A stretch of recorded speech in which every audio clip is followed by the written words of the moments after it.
여러분 오늘 제목이 뭐죠? 방금 보셨나요? 일일 용사입니다. 저도 이 제목을 뭘로 지을까 하다가 무슨 뭐 나가 싸우는 용사인가 뭐 이런 생각을 하실 수도 있을 텐데, 오늘 함께 무슨 뜻인지, 하나님께서 무슨 말씀을 하시는지 같이 나눠보도록 하겠습니다. 여러분은 누군가를 용서해 보거나 누군가에게 용서를 받아보신 경험이 누구나 다들 있으실 겁니다. 그런 경험이 없으신 분들은 아마 한 분도 없을 거라고 생각을 하는데, 다들 그런 경험 해보시죠. 누군가를 용서를 해 보거나 내가 용서를 받아보거나 그런 일이 있었을 것입니다. 그때의 기분은 어떠셨나요? 누군가를 용서했을 때의 기분은 어떠셨나요? 아니면 내가 용서를 받았을 때의 기분은 어떠셨나요? 용서를 하거나 받은 후에도 자꾸만 그때의 일이 생각이 나고, 저 사람만 보면 자꾸 그 일이 생각이 나고, 그냥 꼴보기 싫어 죽겠고, 그냥 뭐 어떻게든 조금 뭐 해본다고 이렇게 좀 하면, 용서를 한다고 말했지만 그런 마음이 든다면 진짜로 용서를 했다고 할 수가 있을까요? 진정한 용서라고 할 수가 있을까요? 없겠죠. 근데 대부분의 우리는 어떻습니까? 나는 누군가를 용서해봤어 라고는 이야기하지만 그때의 그 일을 다시 떠올렸을 때 그 기분은 어떠십니까? 속상하죠. 내가 그때. 용서란 무엇일까요? 제가 오늘 설교를 준비하면서 사전에서 용서의 단어의 뜻을 찾아봤습니다. 표준 국어 대사전에는 이렇게 나옵니다. 지은 죄나 잘못한 일에 대하여 꾸짖거나 벌하지 아니하고 덮어주는 것이라고 나옵니다. 이 어떤 일에 있어서 피해를 받은 이 피해자가 가해자에 대한 그 감정과 태도를 바꾸는 의도적인 자발적인 그런 과정이고, 자꾸만 내 안에 쌓여가는 그 공격적인 마음을 가지지 않고 복수와 같은 그런 부정적인 일을 생각하지 않고 행하지 않는 그런 것이 바로 이 용서입니다. 제가 그러면서 이 사전을 찾다 보니까 이 용서의 한자가 눈에 보이더라고요. 찾아봤더니 이렇게 나옵니다. 용서인데요, 얼굴 용자에 용서할 서자입니다. 이게 근데 용서할 서자를 찾아보니까 같을 여자에 마음심을 쓰고 있습니다. 그럼 저는 이게 왜 얼굴 용자를 썼고 왜 이런 같을 여의 마음심 이렇게 썼는지는 제가 아직 못 찾아봤는데, 저 혼자 이 한자를 보면서 추측을 한 게, 용서란 얼굴을 맞대고 마음을 같게 하는 것, 마음을 같이 하는 것, 같이 마주보고 앉아서 마음을 같이 하는 것이 용서구나 라고 생각을 하게 되었습니다. 근데 또 이렇게 용서에 대해서 찾아보다가 재밌는 것이 있는데, 그 위스콘신 대학교의 로버트 엔라이트라는 박사님이 계시는데 국제 용서 연구소를 또 창립을 하셨다고 합니다. 별게 다 있죠. 국제 용서 연구소라는 게 있는데, 이 연구 결과에 따르면 용서를 하는 사람이 분노를 가지고 있는 사람들보다 더 행복하고 건강하게 산다고 합니다. 그리고 이 사람들이 용서를 할 때 그 심장 혈관 및 신경계의 기능을 증진시킨다고 합니다. 또 용서하는 사람들이 질병에도 적게 고통을 겪는다고 하고, 용서가 적은 사람일수록 건강에 많은 문제를 가지고 있다고 합니다. 그렇다고 해서 이 중에 몸이 아프신 분들에게 용서를 안 하셔서 그렇습니다 라고 말하는 건 아닙니다. 용서를 하면 그런 긍정적인 효과가 있다는 것이죠. 근데 이게 사람들이 말하는 용서가 이런 것들인데, 그럼 성경에서 말하는 용서는 과연 무엇일까요? 이 용서라는 거 해보신 분도 그렇고 받아보신 분도 그렇고 다 거의 비슷하게 느끼실 텐데, 정말 어려운 일입니다. 누군가를 용서를 한다는 건 정말 어려운 일입니다. 또 용서를 구하고 용서를 받는 것도 정말 어려운 일입니다. 그래서 오늘 본문에서 베드로가 예수님께 질문을 합니다. 예수님, 주님, 스승님이시여, 그렇게 어려운 용서인데, 이렇게 용서하는 게 참 어려운 일인데, 그 용서를 몇 번을 해야 그게 완전한 용서라고 할 수 있습니까? 이런 어려운 용서를 몇 번이나 해야 합니까? 7번 용서하면 충분합니까? 베드로는 7번을 용서하면 그 정도 하면 된다라고 생각을 해서 예수님께 이렇게 질문했습니다. 주님, 7번 용서하면 됩니까? 그런데 이 베드로에게 7번이라는 숫자는 어떤 숫자를 의미하는 걸까요? 이 당시에 유대인들에게 지금도 물론 그렇지만 이 7은 완전한 숫자입니다. 하나님께서 이 세상을 창조하시고 안식을 하시고 창조를 완성하신 그 기간이 바로 7일이기 때문이죠. 그래서 이 7이라는 숫자는 유대인에게 완벽함, 완전함, 꽉 참, 흠이 없음을 뜻하는 게 바로 이 7이라는 숫자입니다.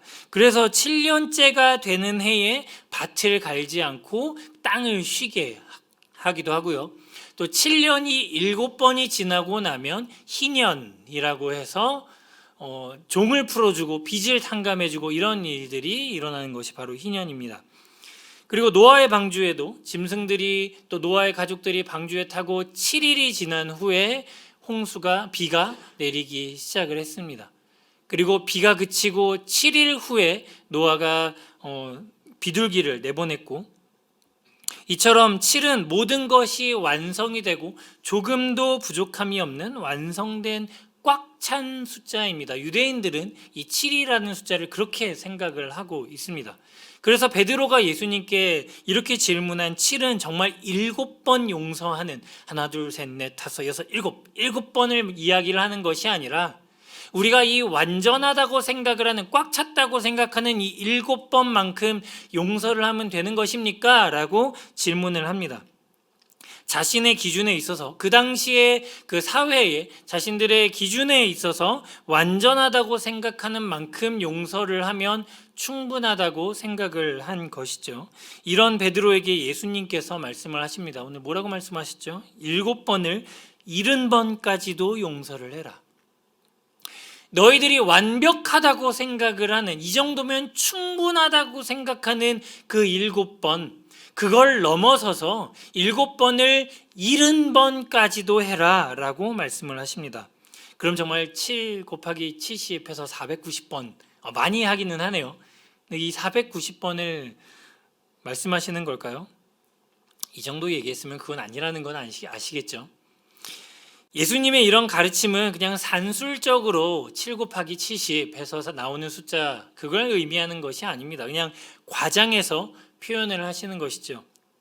우리가 이 용서에 대해서 이 본문을 읽으면서 정말 7번이냐 490번이냐 따지는 건 예수님께서 지금 말씀하시는 용서의 요점을 놓치고 있는 것입니다. 하나님께서 원하시는 용서, 하나님께서 기뻐하시는 용서에는 횟수가 제한이 없습니다. 이미 베푼 용서의 횟수를 세는 게 의미가 있을까요? 나 너 한 번 용서했어. 그 일에 대해서 2번 용서했어. 그 일에 대해서 또 용서했어. 내가 그렇게 100번, 1000번을 용서를 했는데, 이렇게 말하는 게 진짜 용서를 한 것일까요? 하나님 앞에서의 용서는 이렇게 숫자를 세는 것은 아무런 의미가 없습니다. 아직 용서의 횟수를 세고 있는 사람은 아직 완전하게 용서를 하지 못하고 있는 것이죠. 여러분, 그런 일이 있으십니까? 내가 누군가의 그 한 가지 사건에 대해서 내가 그때 한번 용서를 했었는데 그때 그 일이 또 생각이 나고 이번에 또 용서해야지. 내가 2번 용서를 했는데, 이렇게 숫자를 세는 것은 아직 내 마음에 용서가 준비되어 있지 않고 내 입에 용서라는 단어를 뱉을 준비가 안 되어 있는 것입니다. 예수님은 진정한 용서가 무엇인지 오늘의 본문의 예화를 통해서 말씀을 하고 계십니다. 먼저 이 용서가 무엇인지 예수님께서 이렇게 말씀하시죠. 용서는 지고 있는 빚을 그들이 지은 죄를 그대로 드러내는 것에서 시작을 한다고 말씀을 하십니다. 그것이 얼마나 큰지 작은지는 중요하지 않습니다. 누가 더 잘했고 잘못했고 누가 더 큰 죄를 지으려고 그것을 드러내려고 하시는 것은 아닙니다. 벌을 주고 따지기 위해서 그것을 드러내는 것이 아니라 있는 그대로 그 죄를 인정하고 그 빚을 인정하고 그거 인정하는 것에서 시작하는 것이다라고 말씀을 하시죠. 그래서 24절에서 이렇게 말씀을 시작하십니다. 결산할 때 10,000달란트 빚진 자 하나를 데려오매라고 하면서 오늘 이 말씀을 시작을 하십니다. 그 사람이 얼만큼을 빚졌는지 액수를 말씀을 하고 시작을 하고 계시죠. 근데 이 사람은 10,000달란트나 빚을 졌습니다. 근데 저도 이 달란트에 대해서 이야기를 할 때 약간 달란트에 대해서 큰 오해를 하고 있었던 것이 있는데, 우리 달란트라는 표현을 주로 언제 쓰죠? 다음 세대에서 달란트 잔치 많이 하지 않습니까? 우리 뭐 1달란트, 2달란트, 그래서 어떤 아이들 막 몇백 달란트를 모았다고 하고 실제로 그런 일이 있습니다. 근데 저는 그래서 이 달란트가 얼마인지 계산을 해봤습니다.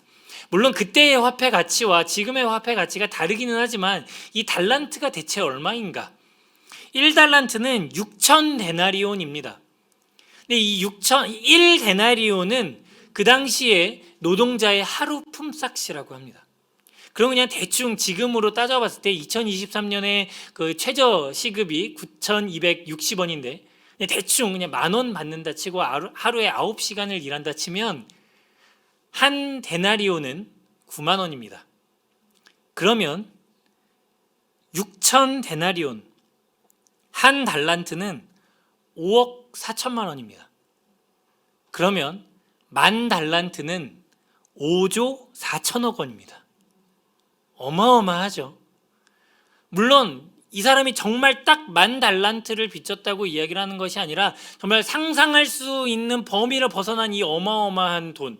우리는 저도 막 찾아보다가 이게 어느 정도 범위지? 금액이지? 찾아보니까 뭐 우리나라 2023년 법무부의 1년 예산보다 더 많은 그런 금액이더라고요. 물론 그 부처마다 예산이 다르기는 하지만, 그런데 이 임금은 이 사람을 불러내서 이 어마어마한 빚을 네가 졌다, 5억 4천억이라는 빚, 5조 4천억이라는 빚을 네가 졌다라고 이야기를 하고 그 빚을 그대로 드러냅니다. 그런데 이 빚을 어떻게 하면 끝까지 갚게 할까, 이 악물고 어떻게 하면 돈을 뜯어낼까, 이걸 생각한 것이 아니라 오히려 그를 불쌍히 여겼습니다. 물론 본문을 보면 다 팔아서 갚아라, 어떻게 해서든 다 갚아라 라고 말을 하지만 이 사람이 정말 그 임금 앞에 가서 싹싹 빌고 내가 어떻게 해서든 다 갚겠습니다, 평생 갚겠습니다 라고 이야기를 하는 그 모습을 보고 불쌍히 여겼습니다. 하루에 9만 원씩 벌어서 5조 4천억을 언제 갚겠습니까? 이런 모습을 보고 불쌍히 여겼습니다. 그래서 27절에서 이렇게 이야기를 합니다. 그 종의 주인이 불쌍히 여겨 놓아 보내며 그 빚을 탕감하여 주었더니, 내게 잘못한 사람을 불쌍히 여기려면, 불쌍하게 여기려면 먼저 그 사람의 사정과 약점을 이해해야 하죠. 그 사람이 어떤 사정에 놓여 있고 왜 이 빚을 가지고 그렇게 쩔쩔매고 있는지 그 약점을 이해해야 하죠. 그런데 이것은 우리 인간의 본성에 너무나도 어긋나는 일입니다. 우리는 그 사람을 이해하고 싶어 하지 않습니다. 그 사람이 어떤 상황이든지 우리의 마음은 그 가해자가 얼마나 못된 사람인지, 얼마나 큰 잘못을 저질렀는지, 얼마나 고생해야 마땅한지를 더 끄집어내기를 원합니다. 내가 받은 피해를 어떤 방법으로든 그 사람에게 받고 싶어하고 보상받고 싶어하고 어떻게든 그 사람을 악당으로 만들고 싶어합니다. 왜? 그래야 내가 더 불쌍한 피해자가 되니까. 하지만 용서의 핵심은, 하나님께서 원하시는 용서의 핵심, 오늘 본문에서 말씀하시는 용서의 핵심은 이 빚을 탕감하는 데에 있습니다. 이 임금은 빚을 탕감해 주었습니다. 이 5조 4천억이라는 이 10,000달란트나 되는 어마어마한 이 금액을 그대로 탕감해 주었습니다. 근데 우리가 그냥 이 본문을 그냥 달란트라는 단어와 그냥 빚을 면해줬다라는 이야기를 들으면서 그냥 이렇게 생각할 때가 너무나도 많습니다. 내가 이 사람에게 한 5만 원 빌렸는데, 에이 됐어, 너도 뭘 그걸 갚으려고 그래. 그런데 여러분이 만약에 5조 4천억을 누군가가 여러분에게 빚을 지고 갚지 못하고 있는다면 괜찮아, 갚지 마라고 하실 수 있습니까?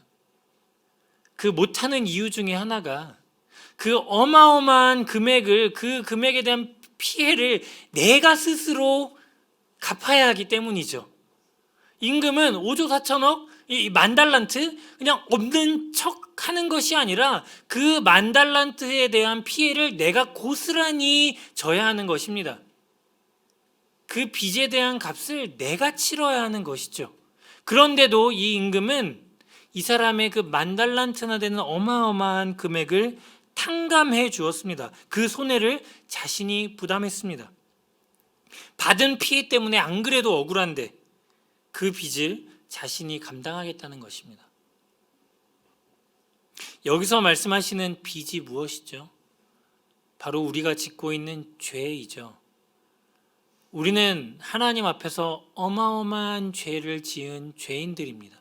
죄를 지은 죄인들입니다. 여기서 죄 안 지으신 분 계신가요? 요만한 죄든 이만한 죄든 하나님 앞에선 똑같은 죄입니다. 우리는 그 죄값을 하나님 앞에 치러야 하는데 하나님은 내가 치러야 할 빚, 내가 치러야 할 그 죄의 싹을 탕감해 주시고 스스로 그 손해를 대신 지셨습니다. 로마서 6장 23절에서 이렇게 말씀하시죠. 죄의 삭은 사망이요. 내가 나의 죄 때문에 내가 죽어야 하는데 그 사망이라는 죄의 삭을 하나님이 대신 치르셨습니다. 자신이 가장 사랑하는 아들을 죽임으로써 그 죄의 삭의 사망이라는 그 죽음을 예수 그리스도께서 직접 치르신 것입니다. 하나님께서 원하시는 용서란 상대를 고통스럽게 하고 싶을 때에도 어떻게든 좀 이것 때문에 저 사람도 괴로웠으면 좋겠는데 내가 이렇게 괴로운데 저 사람도 좀 괴로웠으면 좋겠는데 라고 하는 그런 생각조차 하지 않는 것, 그것조차 거부하는 것을 말합니다. 정말 어렵죠. 정말 힘들죠. 누구가 나한테 서운한 일을 했는데 그 서운한 생각조차 하지 않는 것 정말 어렵죠. 정말 힘든 일입니다. 쉽지 않죠. 자꾸 화가 나죠. 그 일만 생각하면. 그놈이 나한테 어떻게 했는데 내가 그걸 참어. 자꾸 분노가 내 안에 치밀어 오릅니다. 그런데 지금 상황에서는 분명 나는 피해자고 나한테 잘못을 한 그 사람은 가해자입니다. 근데 내 안에 자꾸 쌓여만 가는 이 분노는 나로 인해서 죄를 짓게 만들어서 피해자였던 내가 가해자가 되게 만들어 버립니다. 용서하지 않으면 피해자였던 내가 오히려 가해자가 되어버리고 마는 것입니다.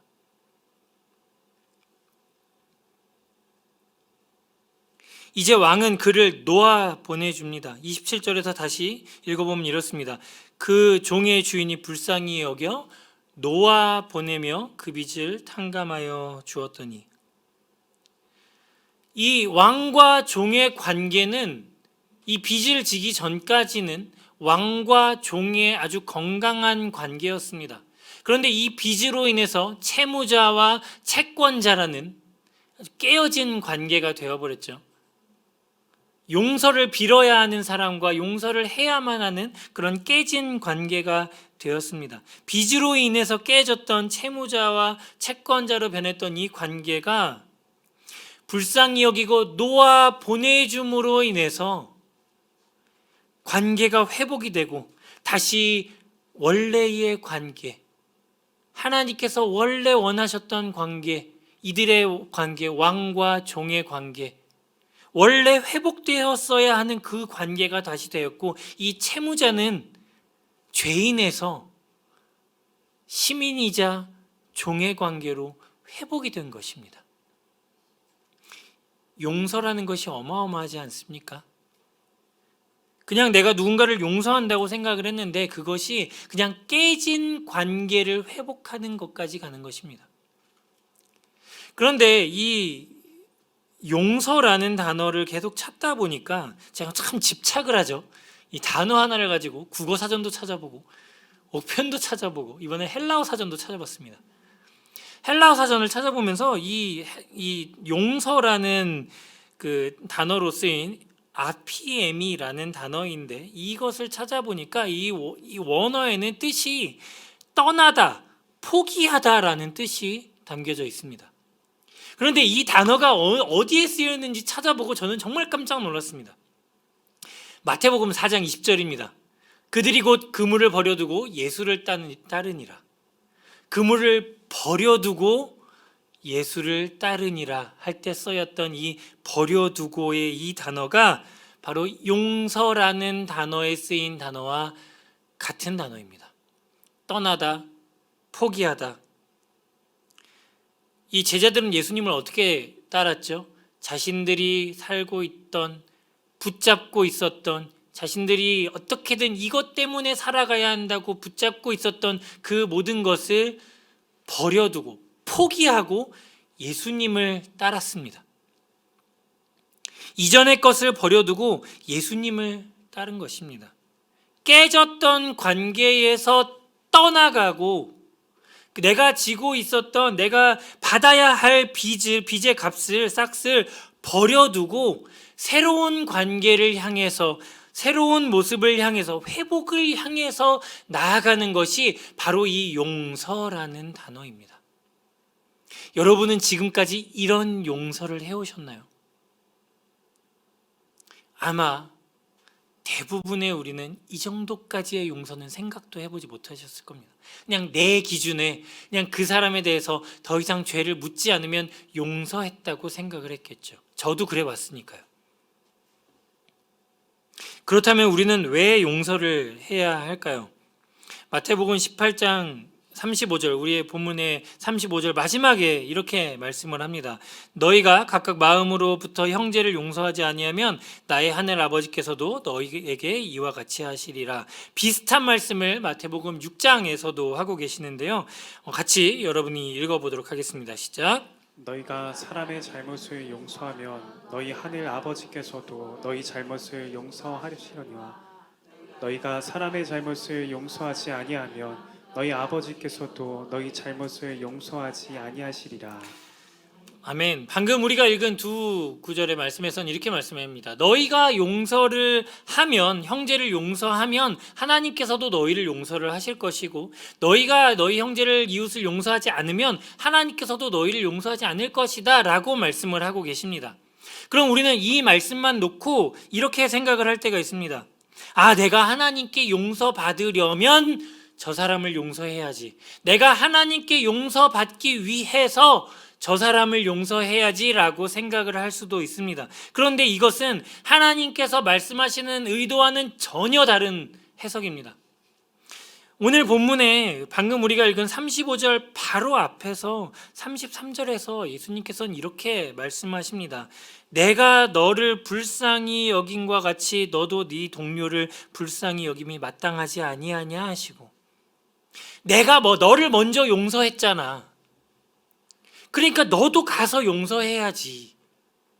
그게 마땅한 거야. 그게 당연한 거야. 반드시 해야 하는 거야 라고 예수님께서 말씀하십니다.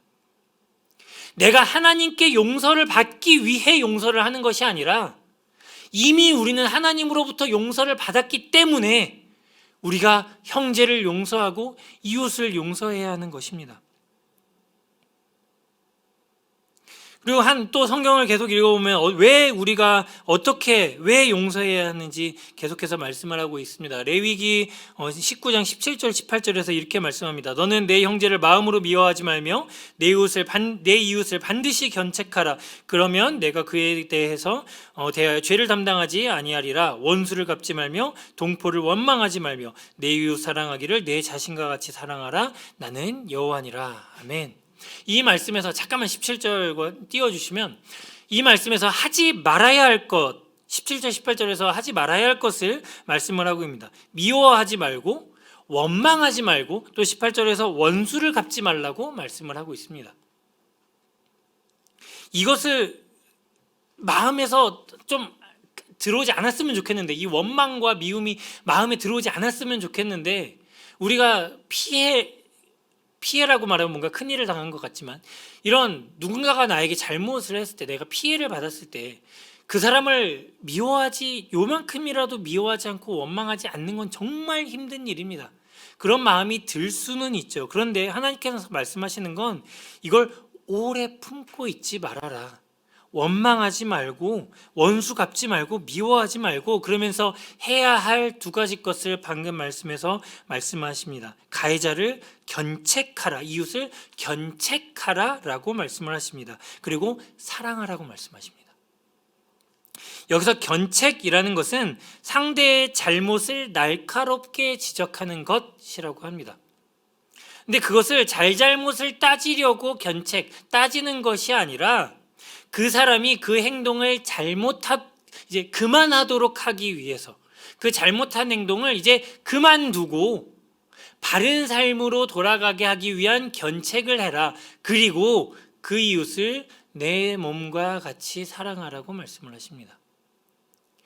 너 지금 그런 일을 당해서 아파하고 스스로 불쌍하다고 생각을 하고 내가 피해자다라고 생각을 하고 있지, 그렇게 너 자신을 바라보고 있는 것처럼 저 가해자를 한번 바라봐.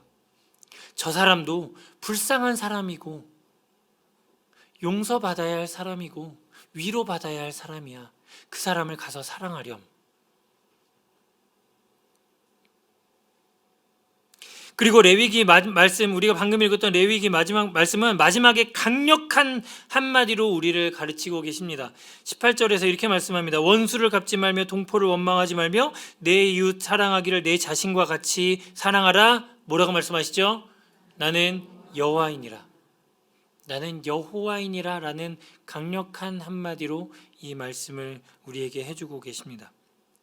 내가 너희의 주인인 여호와 하나님이기 때문에 너희는 그렇게 해라. 공의로 너희를 심판하지만 너희를 사랑하는 하나님이기 때문에, 너희를 사랑하고 너희를 용서한 하나님이기 때문에 너희도 가서 그렇게 이웃을 용서하고 사랑하라. 한없이 사랑하고 오래 참고 용서하는 너희 하나님이기 때문에 너희도 그렇게 해라 라고 말씀을 하고 계십니다. 그런데 이렇게 이야기를 하고 놓고 보면 우리는 항상 이렇게 이야기를 합니다. 저도 어젯밤에 이런 이야기들을 저희 아내와 자기 전에 이야기를 했는데, 아내가 자기 전에 베개를 막 끌어안고 막 이렇게, 저를 끌어안지는 않더라고요. 베개를 끌어안고 막 이야기를 하다가 난 그거 못해, 하나님이니까 그거 하지, 이렇게 이야기를 하더라고요. 물론 제가 좀 과장을 하기는 했는데, 대부분의 마음에 우리는 이렇게 생각을 합니다. 예수님이니까 그렇게 말씀을 하시지, 하나님이니까 그렇게 용서하지, 나는 예수님이 아니야, 난 그렇게 못해. 저도 그렇게 생각할 때가 너무나도 많습니다. 예수님이야, 하나님의 마음을 갖고 계신 분, 하나님이시니까 그렇게 용서를 하지, 나는 사람이라서 그렇게 못해. 그런데 이 말을 조금만 다르게 생각을 해보면 굉장히 하나님에 대해서, 또 나 자신에 대해서 교만한 생각을 하고 있는 게 바로 이 말입니다. 이 말을 잘 꼬집어 보면 하나님은 당연히 용서할 수 있는 분이야. 그러니까 하나님은 나를 당연히 용서할 수 있는 분이야. 그러니까 나는 당연히 용서받을 수 있는 사람이야. 내가 스스로 나는 용서받을 수 있는 사람이라고 교만한 말을 하고 있는 것입니다. 하나님이니까 가능하지 난 못해라는 말이, 이건 용서라는 건 하나님이라서 가능한 것도 아니고 내가 연약한 사람이라서 못하는 것도 아닙니다. 내 힘으로 용서하려고 하니까 못하는 것입니다. 하나님께서 나를 용서하신 것을 진심으로 깊이 깨닫기 전에는 내가 내 힘으로 아무리 노력을 해도 용서할 수 있는 방법은 없죠. 반대로 매일의 삶에서, 매 순간의 삶에서 하나님께서 나를 용서하셨음을 깨닫고 그것을, 그 은혜를 인지하고 체험하고 그 은혜를 향해 한 걸음씩 나아갈 때 우리에게 그 용서가 가능한 것입니다. 지금까지 우리가 한 이야기를 내가 해야 하는 용서로 받지 마시고, 물론 내가 해야 하는 용서도 맞지만 그 전에 나에게 하신 용서로 먼저 받으시길 바랍니다. 하나님께서 우리를 그렇게 용서하셨습니다. 하나님이 우리를 용서하시는 것은 쉬웠을까요? 자신의 아들을 죽여서 우리의 죄의 삭을 치르는 것이 쉬웠을까요? 오히려 말 한마디로 이 세상을 엎어버리는 것이 더 쉬우셨을 것입니다. 이 말 한마디로 이 세상을 창조하신 그 하나님이 정말 좀 속된 말로 꼴도 보기 싫은 이 나한테 잘못한 이놈 자식들을 그냥 다 쓸어버리시는 게, 말 한마디로 쓸어버리시는 게 오히려 하나님은 더 편했고 편하고 간편한 방법이었을 것입니다. 하나님도 수없이 그런 생각을 하셨다고 말씀을 하고 있습니다. 우리 계속 매일 성경에서 보고 있지 않습니까? 계속해서 죄를 짓는데 내가 너희를 멸망시킬 거야. 계속해서 말씀하시지만 하나님은 끝까지 참고 또 참으십니다. 왜? 우리를 사랑하시기 때문에. 나를 사랑하시기 때문에. 바로 여기 앉아 계신 여러분을 사랑하시기 때문에 그렇게 용서하셨습니다. 그렇게 하나님의 사랑을 받는 우리 모든 자녀들, 그 용서를 받은 우리 모든 분께서 그렇게 용서하는 축복이 있길 주님의 이름으로 축복합니다.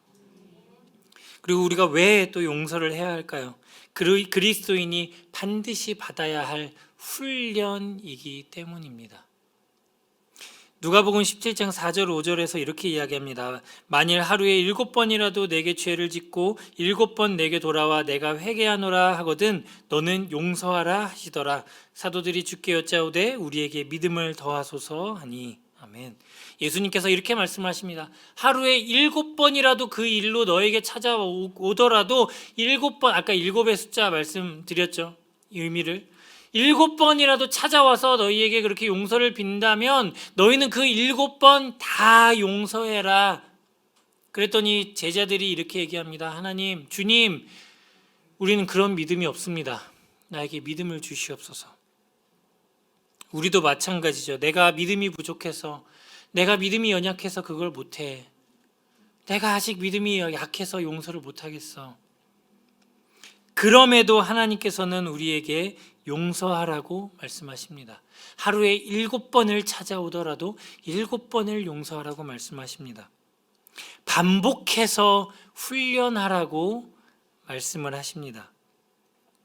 용서는 감정이기 이전에, 그리스도인의 용서는 감정이기 이전에 훈련입니다. 그래서 팀 켈러 목사님은 우리에게 용서에 대해서 이렇게 말씀을 합니다. 용서란 대개 느껴지기 한참 이전에 베푸는 것이지 느끼고 나서야 베푸는 것이 아니다. 용서는 감정과 무관하게 지키려는 약속이다. 내가 이것에 대한 감정이 일어나기 전에 해야 하는 것이 용서라고 말을 하고 있는 것이죠. 누군가 나한테 서운한 일을 했을 때 바로 감정이 일어난다면 그것보다 더 빨리 해야 하는 것이 용서라는 말씀입니다.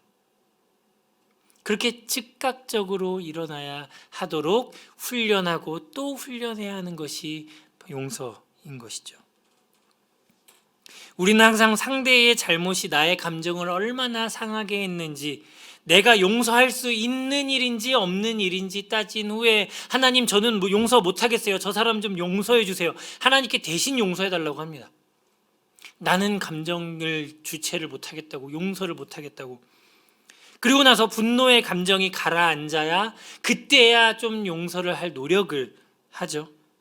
그때 가서야 상대를 비난하지 않고 용서할 수 있다고 생각을 합니다. 하지만 그 감정에 빠져버리면 우리는 결코 그 죄에서 헤어나올 수 없고 절대 용서라는 것을 할 수가 없습니다. 용서는 감정이 생기기 전에 해야 하는, 나오는 것이 바로 이 용서입니다. 지금까지 못하셨다면 지금부터 하실 수 있습니다. 우리는 계속해서 훈련을 받아야 하는 그리스도의 제자이기 때문이죠.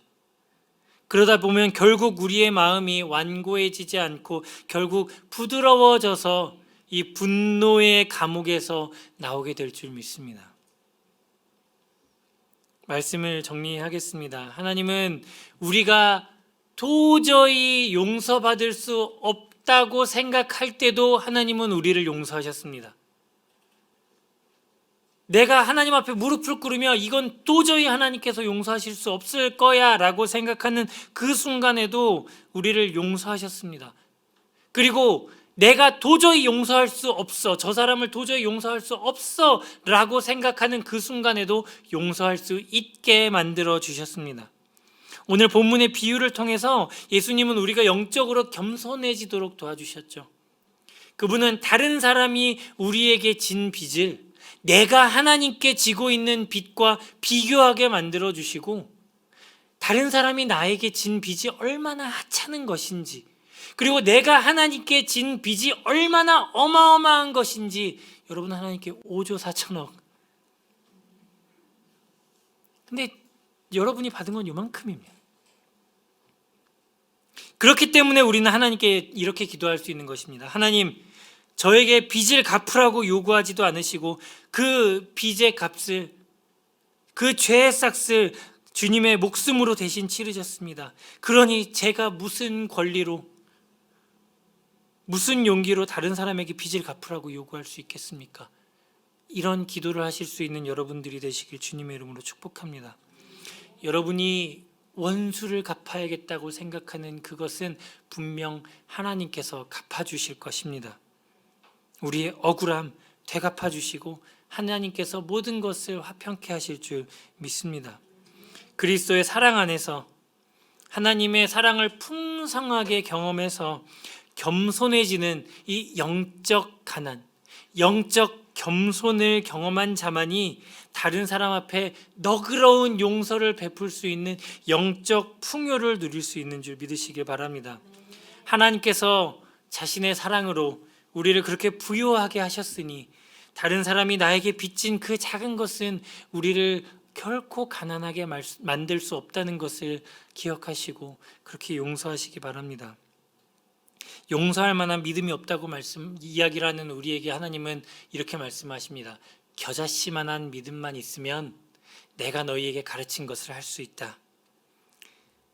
그 복음을 깨닫기만 한다면, 나를 살리신 십자가의 복음을 깨닫기만 한다면 우리는 할 수 있습니다.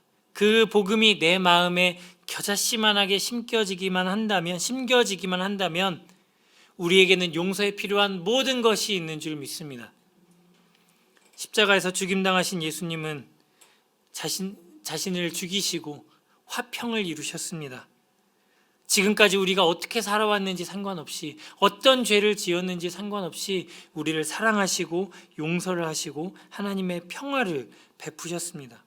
이 무한한 희생이 따른 이 선물을 하나님께서는 우리에게 기꺼이 주기를 원하십니다. 그리고 지금도 그 사랑을 기꺼이 베풀고 계십니다.